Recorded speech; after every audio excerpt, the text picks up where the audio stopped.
शरण गुप्त जी की एक माँ साहब ने हम औरों को कविता सिखाई, तो हम और हमारे मित्र जो हैं, आप ऐसे आ जाइए क्योंकि बैक नहीं दिखना चाहिए, आप श्रोता हैं तो आप इस तरफ आ जाए।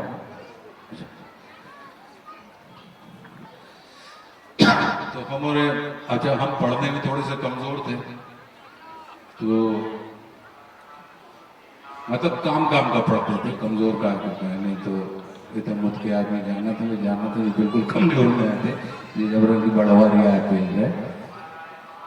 तो वो सिखा रहे थे कि चारूचंद्र की चंचल किरणें, तो हमारे दोस्त हमको पढ़ पढ़ के बता रहे थे कि देखो आज गुरुजी ने सिखाई चारूचंद्र की चंचल किरणें खेल रही थी जल तल में, और हम लोग अपने पैदल स्कूल के बस्ता लटकाए अपने टेढ़ की घटिया से उतरत चले आ रहे हैं।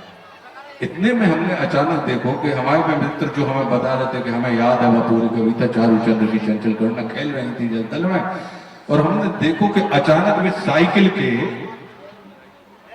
अगले पहिया में वे फंसे हुए हैं, वे घटिया से बिल्कुल एकदम सख्त से गायब से भरे वो पहिया में फंसे हुए वे और एक साइकिल वालों, दो ही एकदम गदबदात से, क्योंकि साइकिल में ब्रेक तो होते नहीं, वो साइकिल फुल स्पीड पे चली आ रही थी, तो वे अपने गए और जाके एक पेड़ से जाके घले और दो ही मतलब धूरा में लोट पीट होने लगे, और जो अभी तक बिल्कुल अपने अनुप्रास अलंकार की भाषा सुना रहे थे कि चारूचंद्र की चंचल किरणें, और अचानक होते पे हम पहुंचे तो देखी दो ही एक दूसरे की कालर से झूमे और वे अशिष्ट अनुप्रास अलंकार में एक दूसरे को संबोधित कर रहे।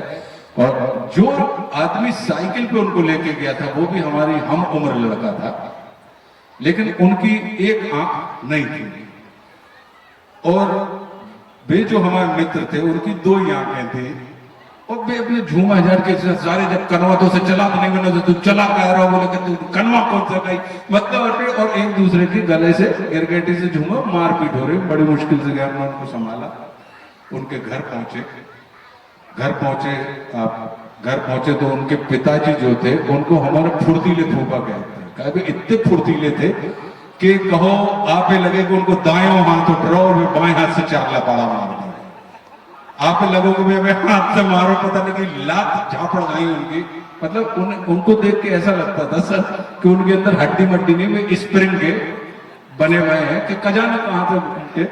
और अपने भारत में एक बड़ी अच्छी बात है कि पिताओं को सख्त उगलवाने की उनके पास टेक्निक है कि वे आते ही साथ तो पहले चार झापाड़ा मारे थे, तो आदमी की एरर मशीन में झूठ बोलने की शक्ति उसकी तत्काल खत्म हो जाती है बच्चे, और वे एरर आ जाता और वे अपनी सच्ची बात पहुंचे। उन्होंने उसको देखा अपने बच्चे को, हमको देखा, और उन्होंने चार तमाचा होके दे बोले कि जी कहां से तुम धूरा में लौट के आ रहे हैं, बोले कहां से आ रहा तो धूरा में लौट कर, हमसे बोले तुम एक कौन सी नल्ली से उठा के ले आए। इनके बीच में और इतने बीच में वो जो लड़का है वे अपने पिताजी के संग आ रहे हैं, और अब उन दो ही बच्चों की लड़ाई छोड़ के उन दोइयों के पिताजी के तुम्हारे मोड़ा ने हमें मोड़ा था कनवा काय कही।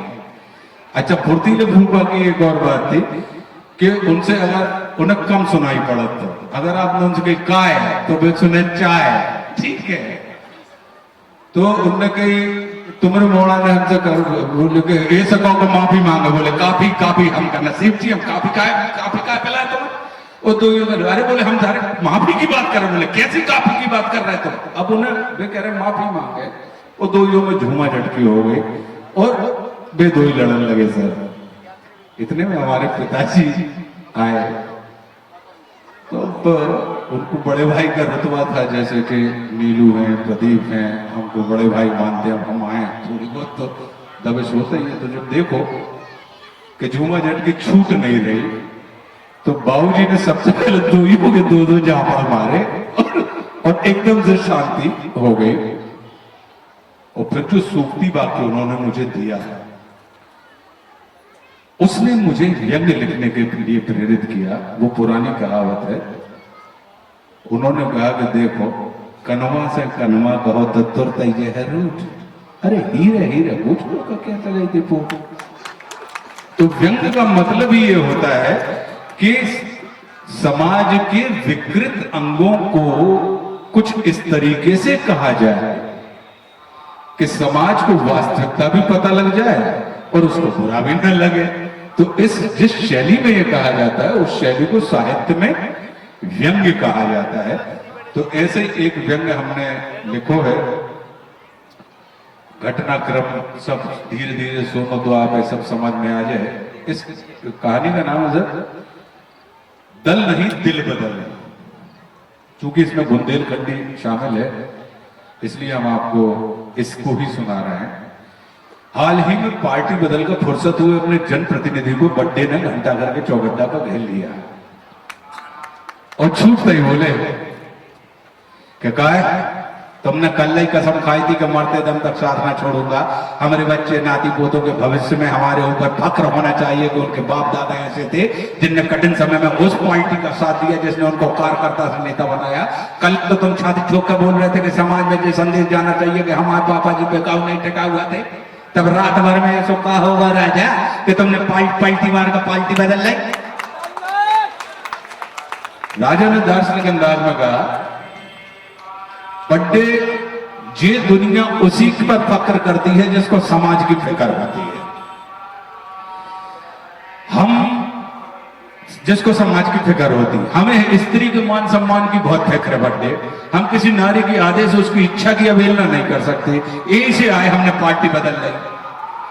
बड्डे ने आवाज से अपने निवर्तमान प्रतिनिधि की तरफ देखते हुए कहा कि कल ही तुम उस पत्रकार के माइक में अपना मुंह घुसा के कह रहे थे कि पैर पे खड़ी जंग दे जंगा टेक लड़ा मकान है। राजा बोले कि आप गलत बात कर रहे बड्डे, आप बिल्कुल गलत बात कर रहे बड्डे। ये बात हमने कल नहीं परसों कही थी, क्योंकि परसों तक हम लक्ष्मी जी की लाइट में नहीं थे। लक्ष्मी जी ने लाइट कल रात में हमारे मुंह पे मारी, तब जाकर कहूँ हमारी आंखें बोली। कल रात लक्ष्मी जी हमारे घर आए और रोने लगी, हम घर ला गए। हमने तुरते हैं उनके पाँव पकड़ लिया और उनसे पूछी का हो गया माता राम, काय कौन हो रही हो। वे बोली कि बेटा राजा जो देखो वही औरतों की बेइज्जती करता है। तुम लक्ष्मी बहुत कम है बेटा, जो लक्ष्मी की कदर करते हैं। तो बेटा तुम तो चुपचाप हमें अपने पास लुका लो और उन लोगों को साथ छोड़ दो बेटा जो औरतों को आई मतलब माँ की जगह उसके यहाँ में टम लगाकर उसको माटम यानी मातम बनाकर बदनाम करते हैं। हमने उनसे कही कैसी बातें कर रही हैं आप माता? हम तो विपत्ति के साथ ही हैं, मीत विपत्ति के डेवाए ऐसे मीत मिलन के ना है। ऐसे टाइम पे हम पार्टी बदलेंगे तो हमारी भयंकर बेइज्जती हो जाएगी।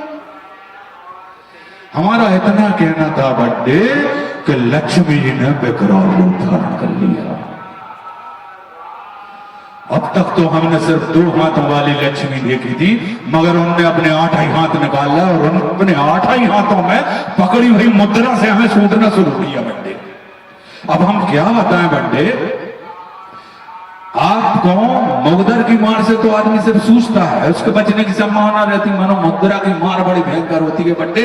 मंच पर उपस्थित हमारे प्रिय छोटे भाई नीलू, हमारे प्रदीप, हमारी छोटी बहन विधि जो कि बहुत विधि पूर्वक बहुत बड़े बड़े काम कर रही हैं मुंबई में, और हमारे प्रिय छोटे भाई सचिन जो कि बुंदेली बौछार के प्रणेता हैं।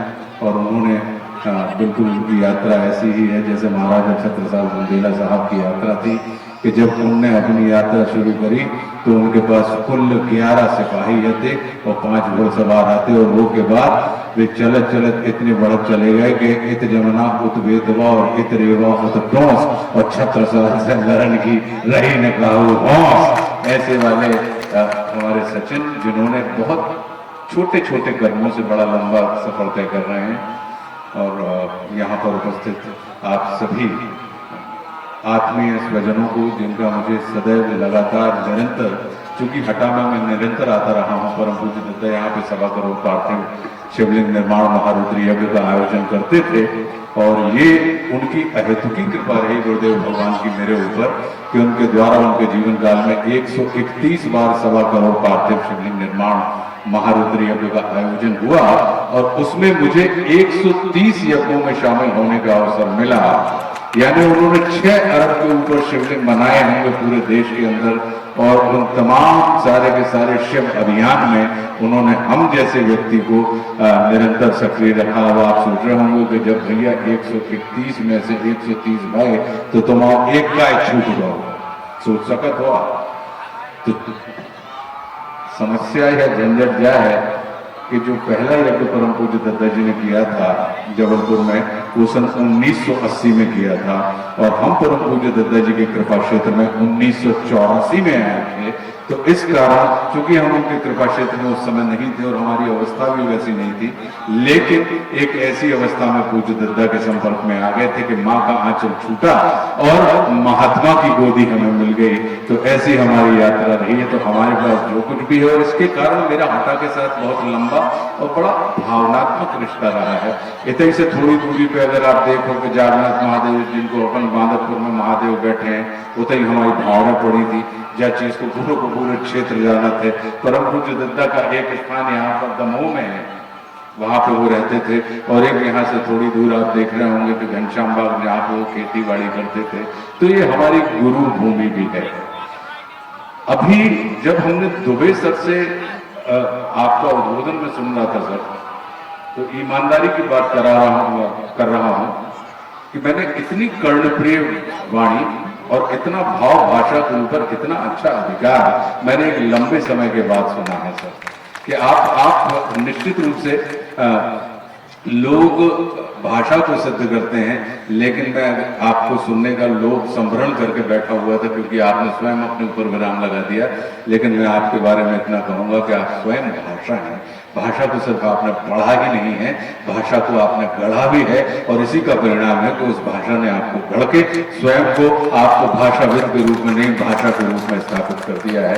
तो बहुत अद्भुत और आनंद लगा सर हमें आपको सुनते हुए। आपने बैठते साथ ही हमारी पगड़ी उतर गई, माला उतारे के चक्कर में हमारी पगड़ी उतर गई। सबके सामने भाव होगा, भोगे में तो भाव नहीं, क्या अंधियारे में भाव हो। तो हमसे सर ने कान में एक बात कही कि जब भी प्रेम की बात आती है आशुतोष, तो पगड़ी उतर ही जाती है। तो जहां प्रेम, कितनी प्यारी बात कही, कितना सूत्र आपने दिया सर बैठे बैठे। तो ये जो छोटी छोटी बातें हैं, और चूंकि मैं जानता हूं कि बुंदेलखंड के बारे में जो आप बोल रहे थे कि सच में वो प्रतिभा है, वो मेधा है, कि यहाँ पे तो आप देखेंगे तो परमात्मा श्री राम के जिस शौर्य की आप बात कर रहे थे, या लीला पुरुषोत्तम परमात्मा श्री कृष्ण की जिस नीति की आप बात कर रहे थे, तो कुछ लोग यहाँ पूरे जगत में आप देखेंगे कि पूरे जगत में आपको नीति से प्रीति करने वाले लोग मिल जाएंगे, लेकिन बुंदेलखंड एक ऐसा क्षेत्र है जहां पर प्रीति ही उनकी नीति होती है। कि क्या तो वे प्रेम करके जाना है, बस उनको नीति से प्रीति नहीं होती, उनके जीवन में प्रीति ही नीति के रूप में स्थापित होती है। तो ये मेरा सौभाग्य है कि हम उस क्षेत्र के और उस भूमि में हमें आपके साथ रहने का या जन्म लेने का अवसर प्राप्त हुआ। तो खूब खूब अभिनंदन, खूब खूब आप सब लोगों को बधाइयां कि इतने आप निरंतर इतने वर्षों से यहाँ पे बुंदेली महोत्सव या बुंदेली मेला का कार्यक्रम करते रहे हैं।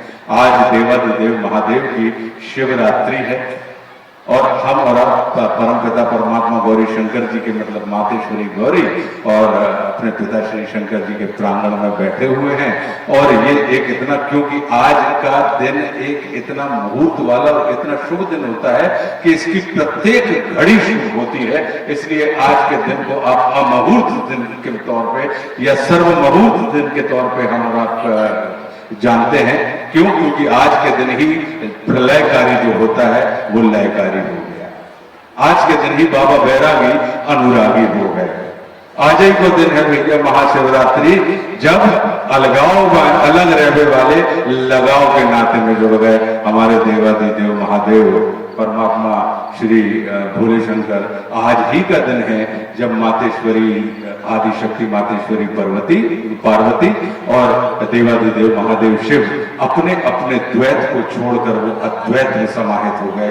दो अलग अलग इकाइयां, मतलब ये कहा ही जाता है, और ये रामराज अगर आप पढ़ेंगे तो उसमें बात यह है कि जब दो गणित वाले लोग मिलते हैं तो वो एक और एक दो जोड़ते हैं, लेकिन जब दो सैनिक मिल जाए, वीर योद्धा मिल जाए, तो उनको एक और एक 11 कहा जाता है। लेकिन जब दो प्रेमी मिलते हैं तो एक और एक न 2 होता है और एक और एक न 11 होता है, वो एक और एक हो जाता है। तो ऐसी वाली स्थिति आज के दिन महाशिवरात्रि के पावन पर्व पर हुई है। और ये मेरा परम सौभाग्य है कि आज इस पुनीत पावन पर्व पर मैं आप लोगों के बीच में उपस्थित हूँ, क्योंकि देवादिदेव महादेव जो हैं वो तो हम और आपके जैसे आम आदमियों के प्रतीक हैं। अगर आप बाबा भोले को देख लें तो क्या है, बोले कि भैया अंग पुती है राख, भस्मी लगी, ये अंग पुती है राख माथे पति जी आंख। उनको ब्याह चल रहा है अपने तो बुंदेलखंड में। जब ब्याह होते तो आपको लगत हुई है कि अटारी के ऊपर से वधू की सहेलियां देखती हैं कि दूल्हा की बारात चली आ रही है, तो कैसी चली आ रही है बारात, और वे झांकत है बाम से, और बारात में झांकने के बाद अपनी सहेली को यानी दुल्हन को भी सूचना देती है। यहाँ पे हमारी बहनें भी बैठी हैं जो सत्य को जानती होंगी कि भैया बारात चली आ रही है, दूल्हा राजा कैसे हैं। तो बाम से यही वाली बात है कि बात में से बात निकली। हमारी मम्मी ने एक भजन लिखा हुआ था, उसकी तर्ज कुछ और थी, लेकिन यही है कि देख के आए और भड़बड़ा के भी पार्वती मैया के जोरे पहुंची और बोली कि अंग पुती है राख माथे पति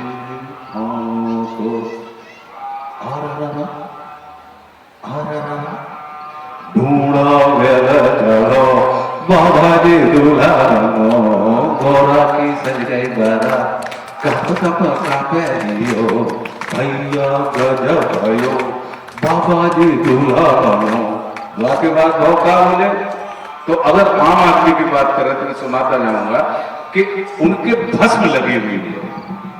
तो अगर आम आदमी को देखोगे आप तो वो धूल धूसरित होता है। जब भी वो अपने घर से श्रम के लिए निकलता है तो उसके अंदर उसके पूरे शरीर पर धूल धूसरित होती है। फिर बोले कि क्या है, बोले कि साहब उनके गले में जो श्रृंगार है, बोले सांप बिच्छू धमना हमना खजाने, तो ये जितनी भी बाधाएं हैं उन तमाम बाधाओं को देवादिदेव महादेव ने श्रृंगार ऑर्नामेंट ज्वेलरी के तौर पे अलंकार के तौर पे डाल दिया। तो बोले कि क्या है, बोले अंग पुती है राख माथे पति जी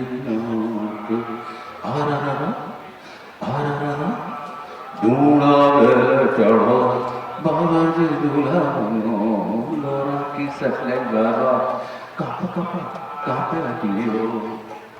बोले कान का ताइयों के कुंडल, आप पता ही है। अरे बोले काना ताइयों के कुंडल हाथों में धरे कमंडल, काना ताइयों के कुंडल रूप का वर्णन हो रहा है। बोले काना ताइयों के कुंडल हाथों में धरे कमंडल, धमना को फेंटा बंदो बाबा जी धूप धमना है बात फेंटा के तौर पर, धमना उनके फेंटा के तौर पर।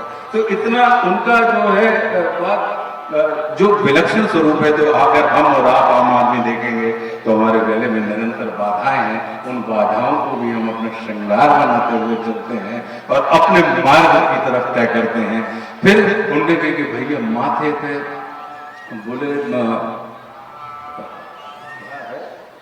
तो कौन याद है, जब हमें हमें माता राम को लोग पूरे याद नहीं आ रहा हो तो हम कौन की तरफ देख के मुझे लगे कि आगे का ठीक है आता जाएगा, क्योंकि विस्मृति तो होती नहीं है लेकिन मौके के हिसाब से। तो बोले माथे से पसीना चुकाता रहता है जब हम और आप आम आदमी निकलता है। तो आप देखेंगे कि मातेश्वरी गंगा, जिनको हम कहते हैं कि निरंतर झरझर झरझर आपकी जटाओं के ऊपर से बह रही होती हैं। तो जो गंगा है वहां पे हम आम आदमियों के माथे के ऊपर पसीना चुकाता है, यानी निरंतर हम गीले होते रहते हैं। लेकिन इसके बाद भी हमारी कल्पनाओं में, जैसे वे माथे पे चंद्रमा धरे हैं, तो हमारी कल्पनाओं में भी एक चांद की सुंदरता, चांद की शीतलता, वैसा ही उसकी शुचिता, हम उसकी कल्पना, इन तमाम बाधाओं के बाद भी हम मस्तिष्क में सौंदर्य की, शांति की, शुचिता की कल्पना लेते हुए अपने पथों को, अपने मार्ग को तय करते जाते हैं। तो अपने तो जो देवाधिदेव महादेव है वे आम आदमियों के प्रतीक हैं। अब कैसे? बोले कि भैया खुद को जो वाहन है वो है नंदी, और माता राम को जो वाहन है वो क्या है? बोले शेर। अब नंदी और शेर इनकी का कहूं गोत्र मिली है आपस में? कहूं नहीं मिली। ये तो परस्पर विरोधियां, एक दूसरे के भोजन है। बोले कि भैया छोटे जो पूज्य गणपति महाराज जो है उनके छोटे पुत्र, बोले उनको वहां कहा, बोले चकरा चूहा। अपने तो होते बोलिए चूहा। और बोले बड़े जो पुत्र हैं उनके कार्तिकेय जी, भगवान कार्तिकेय जी महाराज, बोले उनको वहां, बोले भैया मोर। गले में डरो है सांप, तो सांप, मोर, चूहा, ये एक दूसरे से का इनकी दोस्ती है? जी बिल्कुल दोस्ती नहीं है, ये एक दूसरे के परम शत्रु है कि नहीं? भयंकर है। लेकिन इसके बाद भी ये तमाम विसंगतियां हैं। लेकिन जहां पे देवाधिदेव महादेव शिव और मातेश्वरी पार्वती बैठी हैं, तो उनने कही कि साहब एक दूसरे को देख के तुम गुर्रा सको तो उन्हें खा नहीं सको। तो जीवन की तमाम विसंगतियां जिनकी उपस्थिति में संगति में रूपांतरित हो जाए, ऐसी अवस्था को शिव अवस्था कहा जाता है, यानी कल्याणकारी अवस्था कहा जाता है। और यही कहीं ना कहीं हमारे और आपके आम आदमियों की दास्तान है कि हमारे अपने जीवन की तमाम विसंगतियां, हम तमाम विसंगतियों के साथ संगति बनाकर चलने का काम करते हैं तभी। और हमारे सारे के सारे उद्देश्य जो होते हैं वो उद्देश्य शिव उद्देश्य होते हैं। शिव उद्देश्य यानी शिव का अर्थ ही होता है कल्याणकारी। तो कल्याणकारी सिर्फ स्वयं के कल्याण के लिए नहीं, आपके संपर्क में आने वाले समस्त जगत के कल्याण के लिए जिसके अंदर भाव हो, उस अवस्था वाले व्यक्ति को आप शिव अवस्था कहते हैं, या वो अवस्था जो होती है वो शिव अवस्था होती है। इसीलिए उनके बारे में कहा जाता है, और हम और आपके बारे में भी कही जाता है कि घन घन बोले नाथ तुम्हारे पौड़ी नहीं खजाने में, और 3 लोग बस्ती में बसाए स्वयं बसे वीराने में। अब देख लो ना, आप और नीचे बैठे हो, 3 ही लोग बस्ती में बता जाए, मुझ के आदमी कोई विधानसभा में पहुंच गो, कोई लोकसभा में पहुंच गो। कल तक पता लगी कि ऐसा कि जिसका भी हाथ आपके सामने फैला कछु के भी लाने हैं, आपने उसको तथास्तु कह के कि जाओ तुम सड़क पर मारे मारे घूम रहे हो या सड़क पर जा रहे हो तो चलो हम तुमको अपना प्रतिनिधि बनाकर, अब तुमको जो पगडंडियों के ऊपर गुजर रहे थे अब हम तुमको राजपथ के मार्ग पर भेजेंगे और सड़क से उठाकर हम तुमको संसद में बैठा देंगे। तो ये तो शिव ही कर सकते हैं ना कि घन घन बोले नाथ तुम्हारे पौड़ी नहीं खजाने में, और 3 लोग बस्ती में बसाए स्वयं बसे वीराने में। कि भैया हमसे तो तुमसे लेवे की कर लो, और कभू अगर अपने तुमसे मांग करना, क्योंकि हमको पता है कि शिव की किसी भी मांग हो, क्योंकि शिव तो जो होते हैं वो भावना प्रधान होते हैं, ऐसा हमारा मानना है। शिव के लिए अगर आप भावना पूर्वक काम करेंगे तो वो आपको असीम देंगे, और अगर शिव के प्रति आपकी पूजा कामना पूर्वक रहेगी तो वो आपको सीमित कर देंगे।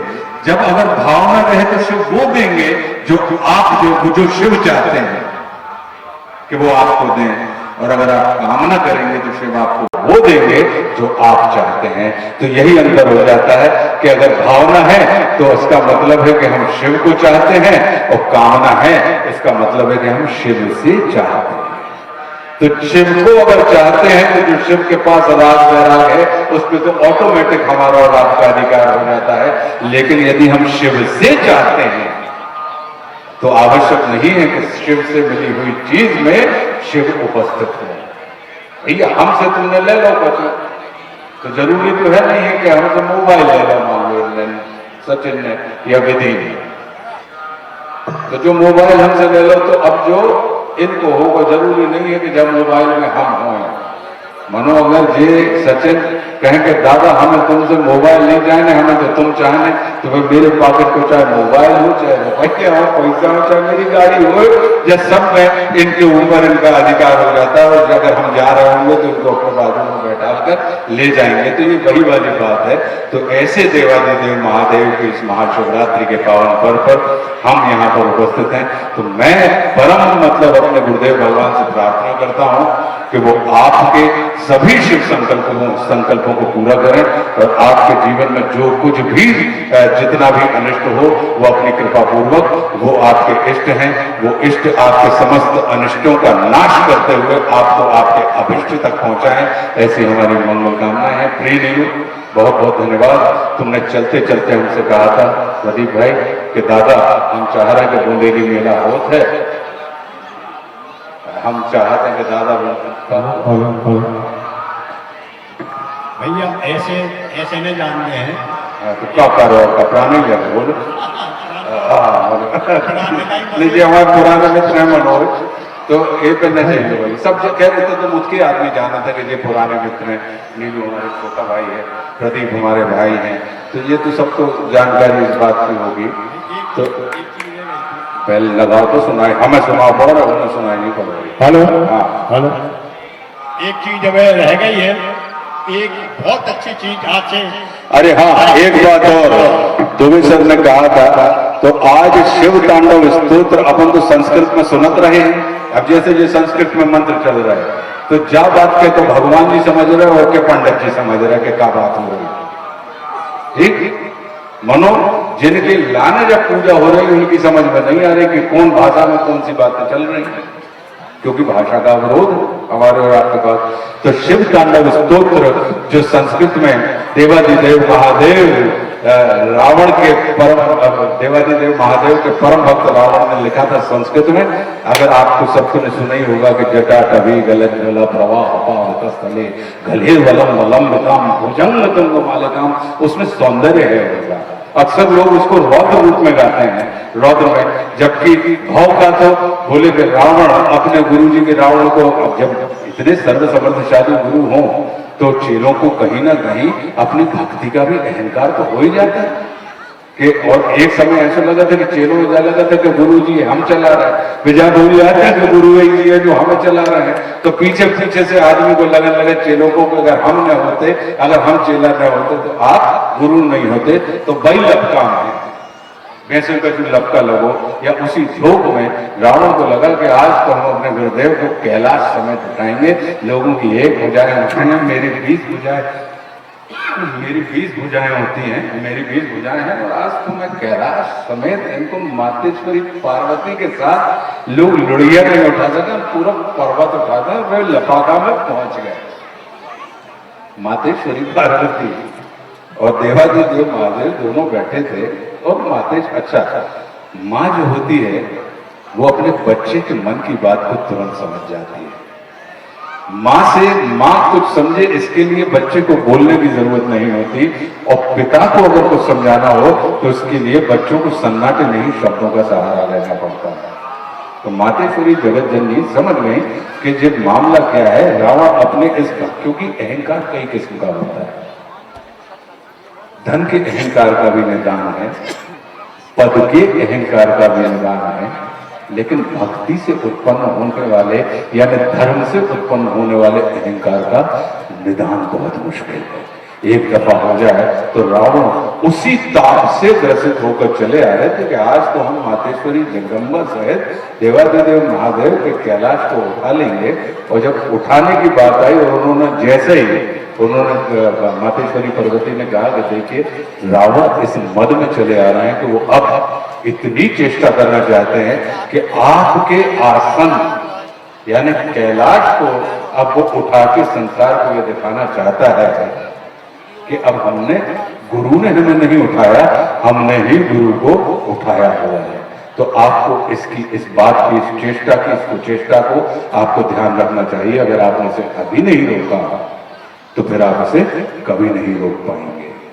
तो रावण जैसे ही आए और उन्होंने अपनी भुजाओं को कैलाश की जड़ में लगाने का प्रयास किया और उठाया, और महादेव ने बैठे बैठे से अपना अंगूठे तल्लक सो, कैसे बने डर दे अंगूठा, तो अंगूठे का दबाव रखा और रावण के दोनों हाथ, बीचों हाथ उसके नीचे, और वो तड़पने लगा।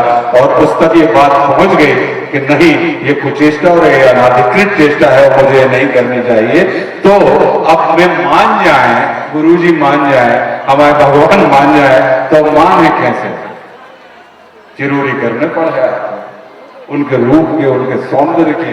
तो रावण ने उस समय शिव तांडव स्तोत्र का, कि जहां पर रावण पूरे भावाभिभूत होकर शिव तांडव स्तोत्र में उनके सौंदर्य का, उनके रूप का, उनकी कलाओं का, इन तमाम चीजों का संस्कृत निष्ठ तरीके से और एक निश्चित लहर में वर्णन कर रहे हैं। तो वो जो शिव तांडव स्तोत्र था, उसका सरल हिंदी में भावानुवाद कि वो क्या बात थी, उसको हम अपना हमारा एक छोटा सा YouTube चैनल है, जिसको आज महाशिवरात्रि के पर्व पर हमने लॉन्च किया है।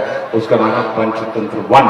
तो अगर समय मिले तो लगा ले। वैसे तो मुझको डाटा माटा खर्चा करते रहे थे, अब न हो तो आज शिवरात्रि है, जैसे जैसे मंगल वेला करीब आती जा रही है, तो उस मांगलिक स्तुति को अवश्य सुनना, क्योंकि हमारे मन में एक इच्छा थी कि इस भारतवर्ष के प्रत्येक कंठ में और प्रत्येक कान में देवादिदेव की ये मांगलिक स्तुति अगर आज के दिन पहुंच जाए, तो मुझे लगता है कि इससे बड़ा आनंद का विषय कुछ और नहीं होगा। तो वो आप निश्चित रूप से सुनना। अब बोलो मनोज भैया क्या कह रहे थे? निवेदन ये गधों के घूमने की 2-4 लाइनें हमें सुनने मिल जाती हैं भाई। पूरे सुनने की बात कर रहे हैं, जैसे तुमने बात कर दी, तुम कह रहे 2-4 सुनने मिल जाते हैं। आप तो पूरा सुनिए, पूरा सुनिए, पूरा नीलू सुनाएंगे। नीलू मतलब यहाँ बजा के सुना देना। नीलू मनो हम जो चाहते कि जो अकेले भोजन भजन खजाना यारी, अपने बुंदेलखंड में कही जाते हैं कि भोजन भजन खजाना यारी, ये सब पर्दे के अधिकारी। ये फलत कब है? अपन भोजन करो तो अपने बुजुर्ग क्या कहते, सर आप लोग क्या कहते थे, एकांत में करना चाहिए, ठीक। लेकिन आजकल भोजन क्या होने लगा, हम समूह भोज करने लगे। तो भोजन जो फलना चाहिए था, वो जो पचना चाहिए था, जो पोषण करना चाहिए था, वो अपच होने लगा। भजन पहले क्या होती कि भजन करो तो बोले एकांत में करिए, हो गया। अब अपन क्या करने लगे, बोले मिल के कारण भजन। तो जब मिल के आप समूह में करने लगे तो क्या हो गया कि उसका प्रचार तो हुआ, लेकिन व्यक्ति का परिष्कार नहीं हुआ। तो जो भजन है उसने प्रचार तो कर दिया, लेकिन क्या वो परिष्कार में सहायक हुआ? और भजन की का महत्व क्या है? तो वो सिर्फ प्रचार ही नहीं, वो आपके हमारे परिष्कार में कारक होता है। फिर खजाना, अपने तो कही जाता है कि भैया कोई के सामने कहो रुपया गिनने की आदत नहीं डाला।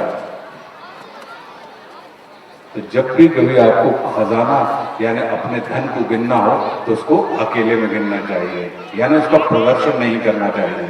और आज की तारीख में क्या हम लोगों उनने गड्डी निकाली और उड़ाने लगे और पाटन लगे कि मतलब हमारा रुपया दिखे। पहले उनको दिखाने की मनाही थी, आज की तारीख में दिखाने की पूरा दौर शुरू हो गया। तो भजन ने क्या करने, धन क्या करने लगा, जो धन हमारी विपत्ति का निवारक होता था, वो धन हमारी विपत्ति का कारक हो गया। तो उसने भी रिएक्शन करना शुरू कर दिया। और यारी चाहे आपकी परमात्मा से हो, यारी चाहे आपकी आत्मा से हो, यारी चाहे आपकी महात्मा से हो, और यारी चाहे लौकिक हो या पारलौकिक हो, उसके लिए पर्देदारी बहुत जरूरी होती थी। लेकिन आज की तारीख में हम उन तमाम, चाहे मान लीजिए कि हम पत्नी है हमारी, हमारा प्रेम है उनसे, तो वो एकांत का विषय था। लेकिन आज की तारीख में उसका हम प्रदर्शन करने लगे। तो होने क्या लगा कि वो जो यारी, अब फिर वो आपके आनंद का कारण न रहे, वो जगत के आनंद का कारण होने लगी है। और मूल उसका क्या था कि जब आप अपने आप के आनंद का कारण पता न लगे, आपका सिर्फ आनंद समाज में बंटना चाहिए, आनंद का कारण नहीं बंटना चाहिए।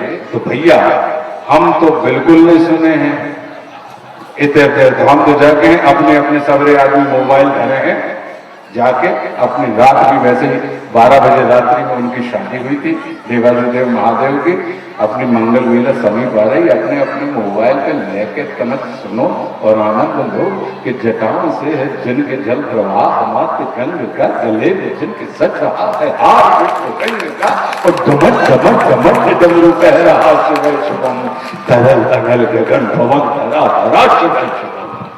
वे नंदनी के बंदनी नंदनी स्वरूप है, तो तीन लोक के पिता स्वरूप एक रूप है, कृपालु ऐसे है कि चित्त जप रहा शिव शिवम, तरल अनल गगन भवन धरा धरा शिव शिवम।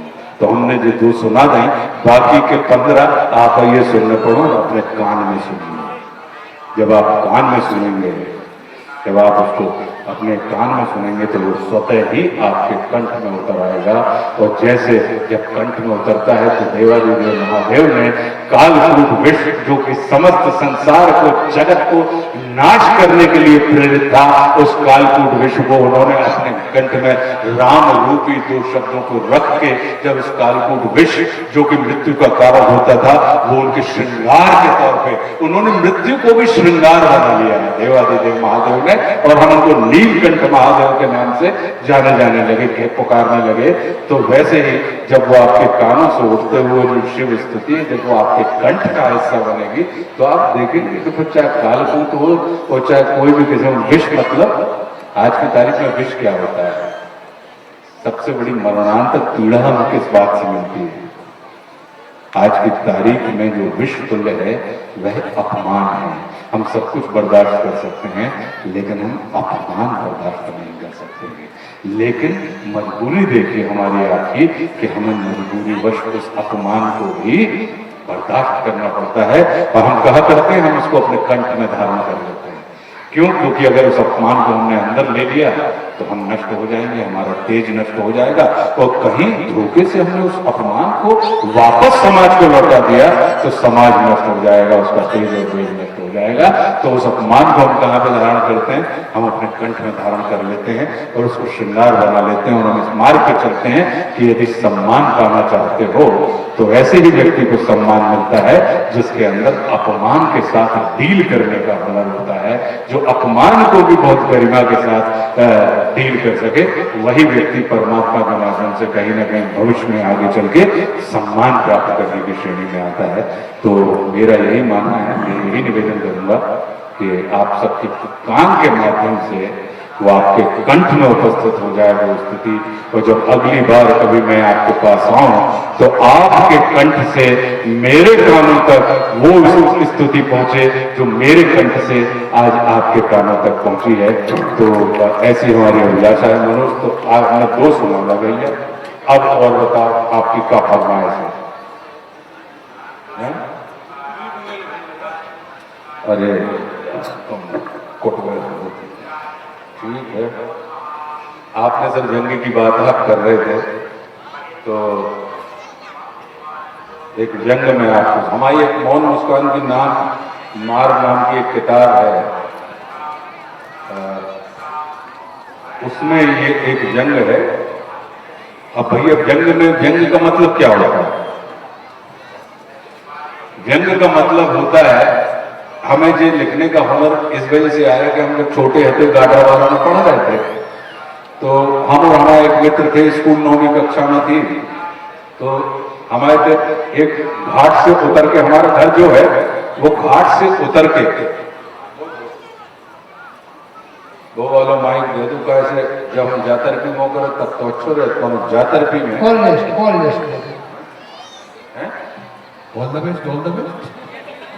तो कह रहे अच्छा कॉर्डलेस, हमने सुनी ऑल द बेस्ट। तो